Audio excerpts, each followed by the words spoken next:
आज जो बॉब की सत्य कहानी मैं आप लोगों के साथ शेयर करने जा रही हूँ, उसे समझने के बाद आप समझ जाएँगे कि भौतिक स्तर पर तो छोड़िए, भौतिक स्तर पर तो आप कर ही रहे हैं। आध्यात्मिक स्तर पर भी आप किस तरीके से हर सेकंड, हर पल अपनी किस्मत बदल रहे हैं, अपनी किस्मत अपने हाथों से लिख रहे हैं। अब आप बोलेंगे ये क्या बात हुई? अभी तक तो आपने कहा था कि जन्म से भी पहले आप कुछ प्लानिंग करके आते हैं, तो फिर हम अपनी किस्मत यहाँ कैसे लिख रहे हैं? लेकिन आप लिख रहे हैं, क्योंकि आप प्लानिंग करके आते हैं वो तो 50% है, 50% तो आपके स्वतंत्र कर्म है। लेकिन ये जो बॉब की स्टोरी है, इसमें इससे भी कुछ बहुत आगे हुआ है। क्योंकि एक व्यक्ति की गलती की वजह से बॉब का जो जन्म लेने से पहले का उसकी किस्मत का पूरा खाका था, वही उलटफेर होके रह गया। बॉब का जन्म समय से पहले हुआ था और उसे लगभग बहुत लंबे अरसे के लिए 3 महीने के लिए इंक्यूबेटर में रहना पड़ा। और उस स्थिति में नर्सिस की गलती की वजह से बहुत ज़्यादा ऑक्सीजन सप्लाई होने के कारण बॉब की आंखों की रोशनी चली गई। यहाँ पर ये चीज़ महत्वपूर्ण है कि इस धरती पर जन्म लेने से पहले बॉब की डेस्टिनी में नेत्रहीन का जीवन जीना नहीं लिखा था। ये पूरी तरह से 360 का चेंज था उसकी लाइफ में। और ये कैसे हुआ? जैसे कि मैंने पहले भी कई बार बताया है कि जब कोई बच्चा जन्म लेता है, तो जब वो पूरी 9 महीने की गर्भावस्था होती है तब भी, और गर्भावस्था के बाद जब बच्चा लगभग 6-8 महीने उसके बाद भी पूरी तरह से एक आत्मा के हाथ में पावर होती है कि अगर उसे ये लगे कि वो ये जीवन उसे गलत चुन लिया, ये माता-पिता, ये परिवार उसका चुनाव गलत है, ये उसके लिए सहायक नहीं है, तो वो अपने कदम पीछे खींच सकता है, यानी कि वो वापस सोल वर्ल्ड में आ सकता है और बच्चा अपने जीवन को वहीं पर समाप्त कर सकता है। यानी कम से कम 8-9 महीने तक बच्चे के हाथ में ये पावर होती है। बस कुछ ऐसी ही कहानी है बॉब की। तो बॉब का जन्म तो आँखों के साथ हुआ, लेकिन नर्सिस की गलती की वजह से उसकी आँखों की रोशनी चली गई। और इस सारे जीवन काल में उसकी मम्मी और उसकी चाची जी, इन दोनों का तो उसे बहुत सहयोग मिला। उन्होंने उसे कभी इस बात को एहसास ही नहीं करने दिया कि वो देख नहीं सकता है। हाँ, उसके पिताजी थोड़े दुखी ज़रूर थे, वो उसे पूरी तरह से एक्सेप्ट नहीं कर पा रहे थे। प्रेम करते थे एक पिता की तरह, लेकिन एक नेत्रहीन बच्चा उनके जीवन में है, ये उनको बहुत सताता था। लेकिन मैं बॉब के जीवन का ज़िक्र नहीं करूँगी, मैं सीधा उसके लाइफ़ प्लान पे आती हूँ। सीधा हम मुख्य बिंदु पर आते हैं। तो जैसे कि जीवन में बहुत स्ट्रगल थी बॉब के, और इसके साथ-साथ बॉब एक गे भी था।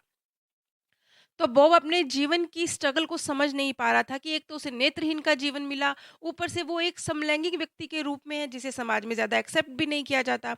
तो ऐसी स्थितियाँ उसके साथ ही क्यों बनी? अब बॉब आत्मा रूप में उस अवस्था में है जब वो इंक्यूबेटर में था, जब वो सिर्फ कुछ दिनों का था और उसके साथ ये हादसा हुआ। उसका मार्गदर्शक बिल्कुल उसके इंक्यूबेटर के साथ उसके सामने है और वो उससे कह रहा है कि बॉब, तुम्हारे आंखों की रोशनी जा चुकी है। अब तुम्हारा जीवन पूरी तरह से परिवर्तित होने वाला है, क्योंकि तुम अब एक नेत्रहीन बालक के रूप में जीवन जियोगे। क्या तुम इस जीवन को आगे जारी रखना चाहते हो? यहाँ से शुरू होता है अवचेतन रूप से बॉब की लाइफ का पूरी तरह से बदलना, उसका उसके मार्गदर्शक के साथ अब तक का जो एग्रीमेंट था उसको बदलना। लेकिन यहाँ पर एक चीज़ और महत्वपूर्ण है ना, जैसा कि मैंने शुरू में कहा कि जैसे आप एक टाइम मशीन में बैठ जाते हैं, तो अगर आपने पास्ट की किसी घटना में परिवर्तन कर दिया है, तो आपका वर्तमान पूरी तरह से कुछ और होगा। इसी तरह से इतना बड़ा मेजर चेंज आ गया है, उसकी आँखें चली गई हैं। तो ऐसे में और भी तो बहुत सारी आत्माएँ हैं जो उसके साथ जुड़ी हुई हैं, भविष्य में जुड़ेंगी, उसकी पत्नी, उसके बच्चे, उसके माता-पिता, इतने सारे लोग जो जुड़े हुए हैं, उनकी लाइफ पर भी तो असर पड़ता है बॉब के अंधेपन से।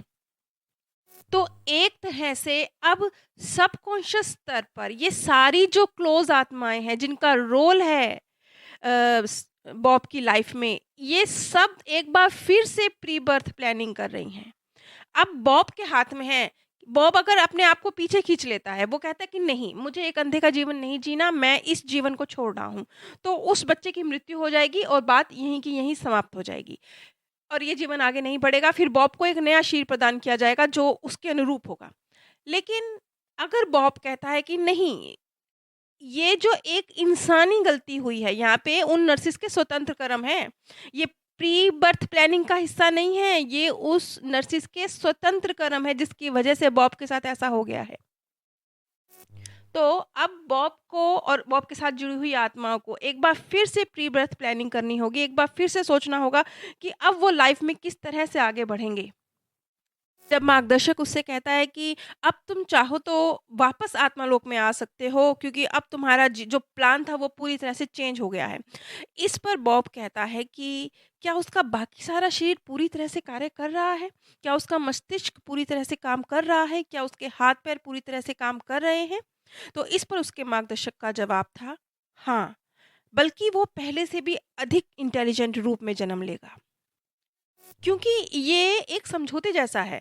यदि किसी व्यक्ति को विकलांग बनाकर पैदा किया जाएगा तो उसकी जो दूसरी इंद्रियाँ हैं वो अ, अधिक कार्य करेंगी एक सामान्य व्यक्ति से। इसी तरह से उसके मार्गदर्शक का जवाब था कि हाँ, उसकी जो बौद्धिक क्षमता है वो बढ़ चुकी है ये स हादसे के बाद। ये एक देखिए इमीडिएटली पूरी तरह से सब कुछ चेंज हो रहा है। ये एक तरह से वैसा ही है जैसे किसी ने टाइम मशीन में जाकर कुछ छेड़छाड़ कर दी हो।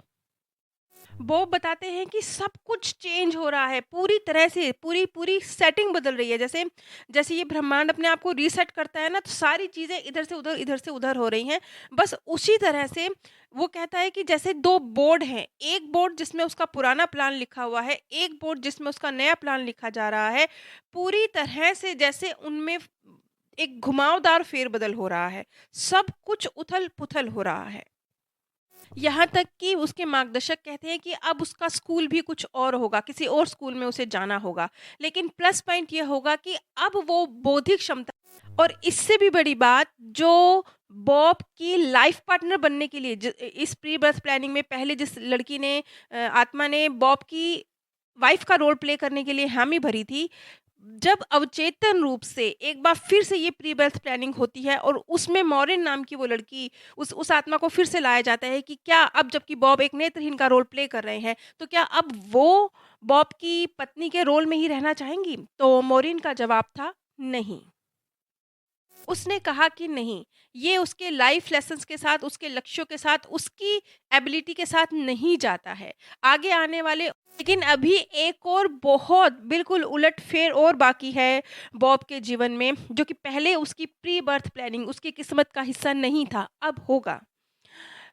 अब बॉब एक गे के रूप में अपने जीवन में आगे बढ़ेगा, क्योंकि एक पुरुष के रूप में जो आत्मा है, उसने बॉब के जीवन में एक पार्टनर के रूप में आने का फैसला लिया है। इन दोनों के बीच में अब ये एग्रीमेंट हुआ है कि वो जो एक पुरुष रूप में इस धरती पर इस समय मौजूद है, वो बॉब के साथ जीवन में आएगा।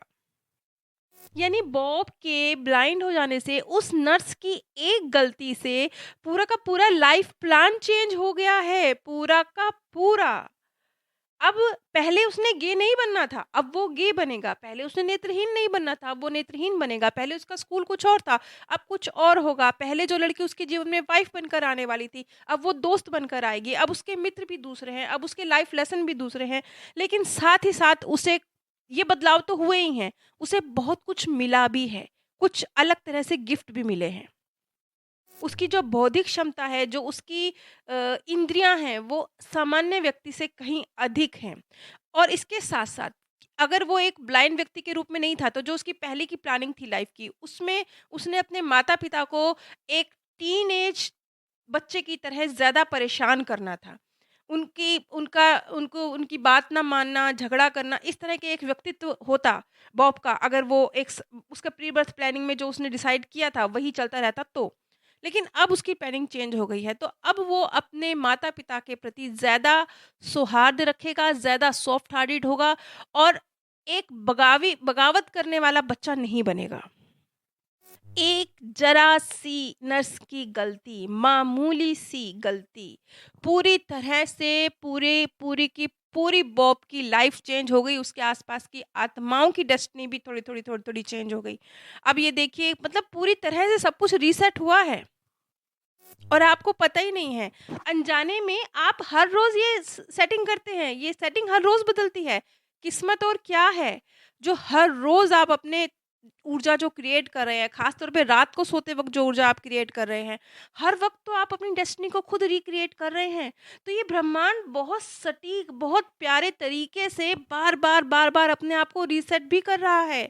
आपकी डेस्टिनी, आपके मार्गदर्शक बार-बार, बार-बार परिस्थितियों के हिसाब से स्थितियाँ, उनके रिज़ल्ट बदल भी रहे हैं। इसीलिए तो ये कहा जाता है कि इतने सारे जो ब्रह्मांड हैं, इन सब में जो आप मौजूद हैं, सबका जीवन अलग-अलग है। क्यों? क्योंकि छोटे-छोटे चेंजेस जो आपने लिए होंगे ना लाइफ़ में, उन्होंने आपकी पूरी की पूरी ज़िंदगी को बदल दिया होगा।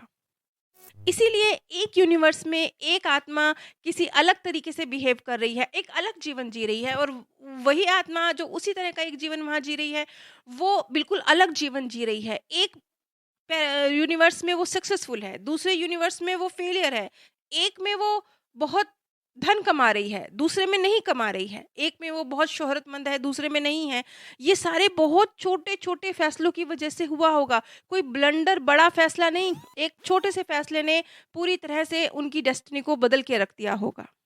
पॉप की इस कहानी को मैं अगली कड़ी में कंटिन्यू करूँगी, और मैं कोशिश करूँगी कि बहुत कम कड़ियों में इन सत्य कहानियों को शॉर्ट में आप लोगों तक बताऊँ और ज़्यादा डिटेल में डिस्क्राइब ना करूँ, क्योंकि मेरे द्वारा जब डिटेल में डिस्क्राइब किया जाता है तो मुझे लगता है शायद दर्शकों द्वारा पसंद नहीं किया जा रहा है, और इसी कारण से इस ज्ञान के आगे बढ़ने में, इस चैनल की ग्रोथ में कमी आ रही है। नीचे डिस्क्रिप्शन बॉक्स में मैंने आप सभी के साथ बॉब की कहानी की सभी कड़ियाँ, इस नाम से एक प्लेलिस्ट है, उसे शेयर किया है, जिसमें आगे जो भी मैं बॉब की कहानी की कड़ियाँ बनाऊंगी, उन सबको उसी में शामिल किया जाएगा। नीचे मेरे सेकंड चैनल का लिंक भी दिया गया है। आप सभी पर परमात्म सौंदर्य। आज जो बॉब की सत्य कहानी मैं आप लोगों के साथ शेयर करने जा रही हूँ, उसे समझने के बाद आप